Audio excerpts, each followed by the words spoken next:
Assalamualaikum warahmatullahi wabarakatuh. Perkenalkan, nama saya Karima Dewi Yulianita dengan NIM 123100029. Saya dari kelas 3A. Di sini saya akan membahas tentang video PPKN, yaitu berjudul Paradigma Baru Pendidikan Kewarganegaraan PKN. Nah, pembentukan komitmen berdasarkan kurikulum Kesatuan Pendidikan KTSP ditegaskan bahwa salah satu kerangka berpikir yang melandasi munculnya pendidikan kewarganegaraan adalah untuk mempersiapkan peserta didik menjadi warga negara yang memiliki komitmen yang kuat dan konsisten untuk mempertahankan keutuhan negara Kesatuan Republik Indonesia atau NKRI. Kemerdekaan Indonesia yang diproklamasikan pada tanggal 17 Agustus 1945 adalah proklamasi terbentuknya negara Kesatuan Republik Indonesia yang merdeka dengan wilayahnya dari Sabang sampai Merauke. Kemerdekaan tersebut diperoleh melalui suatu perjuangan panjang dan penuh dengan pengorbanan. Sejalan kesatuan negara Kesatuan Republik Indonesia itu harus terus dikawal dan dijaga keutuhannya. Selanjutnya, menurut risalah sidang BPUPKI dan PPKI di tahun 1945 dinyatakan bahwa hakikat negara Kesatuan Republik Indonesia adalah negara kebangsaan modern. Negara kebangsaan adalah negara yang membentukkan berdasarkan pada semangat kebangsaan atau nasionalisme, yaitu tekad suatu masyarakat untuk membangun masa depan bersama dalam satu negara sama, walaupun warga masyarakat tersebut berbeda-beda, baik dalam perbedaan agama, ras, etnik atau golongan. Selanjutnya, berdasarkan kenyataan sejarah dalam perkembangan sejak proklamasi 17 Agustus 1945 sampai dengan penghujung abad 20 dan bahkan sampai hari ini, negara Kesatuan Republik Indonesia atau NKRI yang kita cintai ini telah mengalami berbagai peristiwa dan berbagai gerakan yang mengancam keutuhan NKRI tersebut. Ancaman tersebut datang dari luar maupun dari dalam negeri sendiri dan dilakukan oleh bangsa kita sendiri.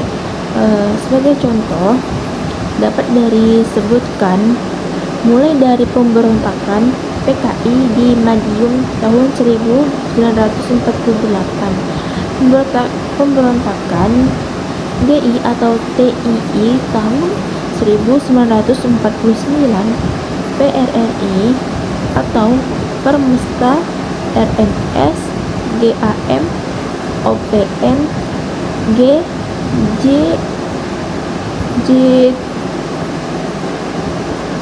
PKI 1965 dan lain-lain. Ancaman dari luar seperti agresi militer Belanda 1 tahun 1947 dan 2 tahun 1948. Ancaman yang datang dari dalam dan dari luar tersebut ini terus berlangsung dengan berbagai bentuk dan bidang kegiatan seperti politik, ekonomi, dagang, dan lain-lain. Untuk itu diperlukan pemahaman yang mendalam, yang komitmen yang kuat, serta konsisten terhadap prinsip dan semangat kebangsaan dalam kehidupan bermasyarakat, berbangsa dan bernegara berdasarkan Pancasila dan Undang-Undang Dasar 1945. Selanjutnya, hakikat demokrasi yang demikian ini sudah tertuang dalam naskah konstitusi kita, terutama pada tujuan nasional yang melindungi segenap bangsa dan seluruh tumpah darah Indonesia, memajukan kesejahteraan umum, mencerdaskan kehidupan bangsa dan ikut serta melaksanakan ketertiban dunia berdasarkan perdamaian abadi dan keadilan sosial. Rumusan tujuan nasional tersebut secara harfiah menunjukkan kepentingan rakyat dan bangsa. Namun tujuan nasional tersebut secara hakikat hingga kini belum juga terwujud secara optimal. Dengan kata lain, demokrasi yang bermakna dari oleh dan rakyat tersebut belum tercapai. Pembentukan civic mandate. Orang Inggris mengatakan, right or wrong, my country, benar atau salah adalah negaraku yang harus tetap aku bela. Pernyataan orang Inggris tersebut menunjukkan betapa loyalitas civic mandate warga negara Inggris pada negaranya.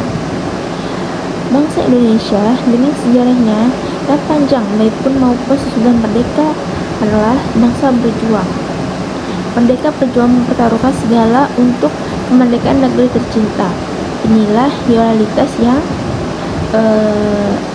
harus dipertahankan. Pembentukan civic mandate bagi setiap warga negara merupakan paradigma baru pendidikan kewarganegaraan kepada peserta didik perlu disosialisasikan dan diinternalisasikan nilai-nilai perjuangan untuk membela dan mempertahankan serta menjaga keutuhan wilayah negara kesatuan Republik Indonesia. Mungkin hanya ini saja yang bisa saya dapat sampaikan. Mohon maaf apabila ada kata-kata yang salah. Saya akhiri. Assalamualaikum warahmatullahi wabarakatuh.